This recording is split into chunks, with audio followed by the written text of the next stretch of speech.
Global NCAP എന്ന് പറയുന്നത് ഒരു എല്ലാവർക്കും അറിയാം, ഒരു സേഫ്റ്റി റേറ്റിംഗ് ആണ്. ക്രാഷ് ടെസ്റ്റ് നടത്തിയിട്ട് നമ്മുടെ കാറുകളുടെ സേഫ്റ്റി റേറ്റിംഗ് എടുക്കുന്ന ഒരു ടീമാണ്, ഒരു ഇൻഡിപെൻഡന്റ് ടീമാണ് ഗ്ലോബൽ എൻകാപ്പ് എന്ന് പറയുന്നത്. ഞാൻ ആൽബിൻ വർഗീസ്, എല്ലാവർക്കും ടോർക്കിന്റെ പുതിയൊരു എപ്പിസോഡിലേക്ക് സ്വാഗതം.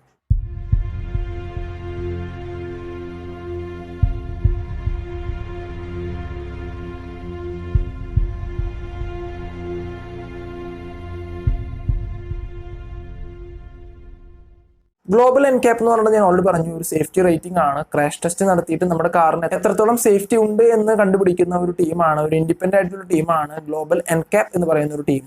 നമുക്ക് ഓൾറെഡി അറിയാം, നമ്മുടെ ടാറ്റ അൾട്രസും അതുപോലെ തന്നെ XUV 300 എന്ന് പറഞ്ഞ രണ്ട് കാറും 5 സ്റ്റാർ റേറ്റിംഗ് ആണ് ഇപ്പോൾ അടുത്ത് തന്നെ കിട്ടിയത്. ഗ്ലോബൽ എൻകാപ്പ് എന്ന് പറയുന്നത് Global New Car Assessment Programme എന്നാണ് ഈ ഒരു ഗ്ലോബൽ എൻകാപ്പിന്റെ ഫുൾ ഫോം എന്ന് പറയുന്നത്. അപ്പോൾ ഓൾറെഡി ഒരു ന്യൂസ് വന്നിട്ടുണ്ട്, ഗ്ലോബൽ എൻകാപ്പിന്റെ ടെസ്റ്റിങ്ങിന് വേണ്ടിയിട്ട് മാരുതി സുസുക്കി നമ്മുടെ ഇന്ത്യയിൽ നിന്നും ഒറ്റ വാഹനം പോലും കൊടുക്കില്ല എന്നുള്ളത്. അവർ ഇന്ത്യയുടെ റെഗുലേഷൻ ആയിട്ടുള്ള ഒരു റെഗുലേഷനിൽ മാത്രം ടെസ്റ്റ് നടത്തിയാൽ മതി എന്നാണ് അവർ അറിയിച്ചിട്ടുള്ളത്. ഇപ്പോൾ ഇന്ത്യയിലുള്ള എല്ലാ കാറുകളും, ഇന്ത്യൻ മെയ്ഡായിട്ടുള്ള മഹേന്ദ്ര ആണെങ്കിലും അതുപോലെ തന്നെ ടാറ്റ, ആ ഒരു കാറുകൾക്കെല്ലാം സേഫ്റ്റി റേറ്റിംഗ് എന്ന് പറയുന്നത് ഏകദേശം 5 സ്റ്റാർ അല്ലെങ്കിൽ 4 സ്റ്റാർ റേറ്റിംഗോട് കൂടി തന്നെയാണ് വന്നിരിക്കുന്നത്. അപ്പോൾ ഗ്ലോബൽ എൻകാപ്പിനെ ഇനി മാരുതി വണ്ടി കൊടുത്തുവിടുകയാണെങ്കിൽ അവർക്ക് ആ ഒരു പ്രതീക്ഷിച്ച ഒരു റേറ്റിംഗ് കിട്ടില്ല എന്നുള്ളത് കൊണ്ടാണോ അവർ റേറ്റിംഗ് നടത്താനായിട്ട് അവരുടെ കാറുകൾ ഗ്ലോബൽ എൻകാപ്പിന് വിട്ടുകൊടുക്കാത്തത് എന്നാണ് എനിക്കൊരു ഡൗട്ട് അടിക്കുന്നത്. ഓൾറെഡി ഗ്ലോബൽ എൻകാപ്പിന്റെ CEO ആയിട്ടുള്ള ഡേവിഡ് വാർഡ് എന്ന് പറഞ്ഞ ആൾ ഓൾറെഡി പറഞ്ഞു, ഇന്ത്യൻ മാനുഫാക്ചേഴ്സ് ആയിട്ടുള്ള മഹേന്ദ്രയും ടാറ്റയൊക്കെ വളരെ ഒരു റേറ്റിംഗ് കൂടിയിട്ടുള്ള വളരെ സേഫസ്റ്റ് ആയിട്ടുള്ള കാർസ് ആണ് നിർമ്മിക്കുന്നതെന്ന്.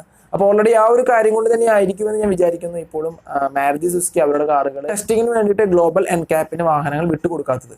ഓൾറെഡി ഗ്ലോബൽ എൻകാപ്പിന്റെ CEO ആയിട്ടുള്ള മിസ്റ്റർ വാർഡ് ചില കാർ കമ്പനികൾ ചലഞ്ച് ചെയ്തിട്ടുണ്ട്. അതിലൊരു കമ്പനിയാണ് മാരുതി സുസുക്കി, പിന്നെ ടൊയോട്ട, പിന്നെ ഫോക്സ് വാഗൺ ഇന്ത്യ. അപ്പൊ അങ്ങനെയുള്ള ചില കമ്പനികളെ അയാൾ ഓൾറെഡി ചലഞ്ച് ചെയ്തിട്ടുണ്ട്. അതിൽ വരില്ല അല്ലെങ്കിൽ വണ്ടി കൊടുക്കാൻ താല്പര്യമില്ല എന്ന് അറിയിച്ചിരിക്കുന്നത് മാരുതി സുസുക്കിയാണ്. മാരുതി സുസുക്കിയുടെ സീനിയർ എക്സിക്യൂട്ടീവ് ആയിട്ടുള്ള CV രാമനാണ് ഈ ഒരു കാര്യം അറിയിച്ചത്. ഞങ്ങളുടെ കാറുകൾ ഗ്ലോബൽ എൻകാപ്പിന് വേണ്ടിയിട്ട് കൊടുത്തയക്കേണ്ട ആവശ്യമില്ല, ഞങ്ങൾ ഇപ്പോൾ ഇന്ത്യൻ ഗവൺമെന്റ് അറിയിച്ചിട്ടുള്ള റെഗുലേഷനിലുള്ള കാര്യങ്ങളൊക്കെ ചെയ്തിട്ടുണ്ട് എന്നാണ് അവർ അറിയിച്ചിട്ടുള്ളത്. ഇപ്പോൾ ഇന്ത്യൻ ഗവൺമെന്റ് പറഞ്ഞ രണ്ട് കാര്യങ്ങളാണ്, ഓഫ് സൈഡ് ഇമ്പാക്റ്റും അതുപോലെ തന്നെ പെഡസ്ട്രിയൻ പ്രൊട്ടക്ഷൻ നോംസിന് വേണ്ടിയിട്ടുള്ള കാര്യങ്ങളെല്ലാം മാരുതി അവരുടെ കാറുകൾ ആഡ് ചെയ്തിട്ടുണ്ട് എന്നാണ് അവർ അറിയിച്ചിട്ടുള്ളത്. അതുപോലെ തന്നെ മിസ്റ്റർ CV രാമൻ ഒരു കാര്യം കൂടി പറഞ്ഞു, ഇന്ത്യൻ ഗവൺമെന്റിന്റെ റെഗുലേഷൻ അനുസരിച്ചുള്ള സേഫ്റ്റി റേറ്റിംഗിന് വേണ്ടിയിട്ടുള്ള ടെസ്റ്റ് മാത്രമാണ് അവർ ചെയ്യുക എന്നുള്ളത്. ഗ്ലോബൽ എൻകാപ്പ് എന്ന് പറഞ്ഞാൽ ഓൾറെഡി പറഞ്ഞു ഒരു ഇൻഡിപെൻഡന്റ് ആയിട്ടുള്ള ഒരു കമ്പനിയാണ്. അപ്പോൾ ഗ്ലോബൽ എൻകാപ്പ് ചെയ്ത കാറുകൾ മാത്രമല്ല ഇന്ത്യയിൽ വിൽക്കാനായിട്ട് സാധിക്കുക. ഇന്ത്യൻ റെഗുലേഷനിലുള്ള കാറുകളുടെ അല്ലെങ്കിൽ ഇന്ത്യൻ റെഗുലേഷനിൽ ടെസ്റ്റ് നടത്തിയ കാറുകൾ നമുക്ക് ഇന്ത്യയിൽ വിൽക്കാവുന്നതാണ്. ഗ്ലോബൽ എൻകാപ്പിന്റെ ആവശ്യമില്ല.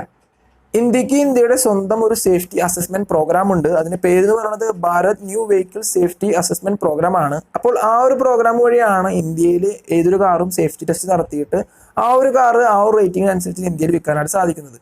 അപ്പോൾ എന്തായാലും ആ ഒരു ക്രാഷ് ടെസ്റ്റ് മാത്രം മതി എന്നാണ് മാരുതി സുസുക്കി അറിയിച്ചിട്ടുള്ളത്. ഇപ്പോൾ എന്താണ് ഡിഫറൻസ് വരുന്നത്?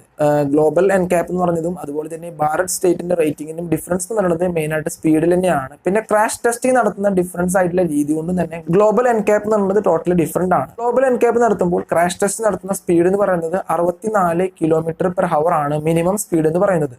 ഇന്ത്യൻ ഗവൺമെന്റ് അപ്രൂവ് ചെയ്തിട്ടുള്ള ആ ഒരു ഭാരത് സ്റ്റേറ്റിന്റെ അസസ്മെന്റ് പ്രോഗ്രാം ആയിട്ടുള്ള ക്രാഷ് ടെസ്റ്റിന്റെ മാക്സിമം സ്പീഡ് എന്ന് പറയുന്നത് 56 km/h ആണ്. അപ്പോൾ എന്തായാലും എനിക്ക് നല്ലൊരു ഡൗട്ട് ഉണ്ട്, എന്തുകൊണ്ടാണ് ഈ ഒരു ക്രാഷ് ടെസ്റ്റ് ഗ്ലോബൽ എൻകാപ്പ് എന്ന് പറഞ്ഞ ക്രാഷ് ടെസ്റ്റിനെ കാറുകൾ കൊടുത്തു വിടാത്തത് എന്നുള്ളത്. ഓൾറെഡി നമുക്കറിയാം, ഞാൻ ഓൾറെഡി പറയാറുണ്ട്, മാരുതി സുസുക്കിയുടെ കാർ എന്ന് പറയുമ്പോൾ ടിൻ ക്യാൻ ആയിട്ടുള്ള ഒരു കാറാണ്, ഒരു തകരപ്പാട്ട എന്നുള്ള ഒരു ക്വാളിറ്റിയുള്ള കാറാണ് മാരുതി സുസുക്കിക്ക് ഉള്ളത്. മാരുതി സുസുക്കി എപ്പോഴും ഇറക്കുന്ന കാറുകൾ എന്ന് പറയുമ്പോൾ ഒരു ഫാമിലി യൂസിന്, ഒരു ചെറിയൊരു ഫാമിലി യൂസിന് പറ്റുന്ന കാറുകളാണ് കൂടുതലും അവർ ഇറക്കുന്നത്. അതുകൊണ്ട് തന്നെ സേഫ്റ്റിയുടെ ഒരു കാര്യം ഫാമിലി എടുക്കുന്നവർ കൂടുതലും ശ്രദ്ധിക്കാറില്ല. അല്ലെങ്കിൽ ഇപ്പോൾ മൈലേജ് അതുപോലെ തന്നെ സർവീസ് കാര്യങ്ങൾ മാത്രമാണ് കൂടുതലും ശ്രദ്ധിക്കുന്നത്. പക്ഷേ നമുക്ക് സേഫ്റ്റി കൂടി വേണം എന്ന് എല്ലാവരും ചിന്തിക്കുക. അപ്പോൾ പൈസ മാത്രമല്ല സേഫ്റ്റിയുടെ കാര്യങ്ങളും ശ്രദ്ധിക്കണമെന്നാണ് എനിക്ക് പറയാനുള്ളത്. അപ്പോൾ അതും കൂടി ആലോചിച്ചിട്ട് വണ്ടി എടുക്കാനായിട്ട് ശ്രദ്ധിക്കുക. ഞങ്ങൾ വീഡിയോ കൊണ്ട് സപ്പോർട്ട് ചെയ്യുന്ന എല്ലാവർക്കും നന്ദി. Until then ചാओ.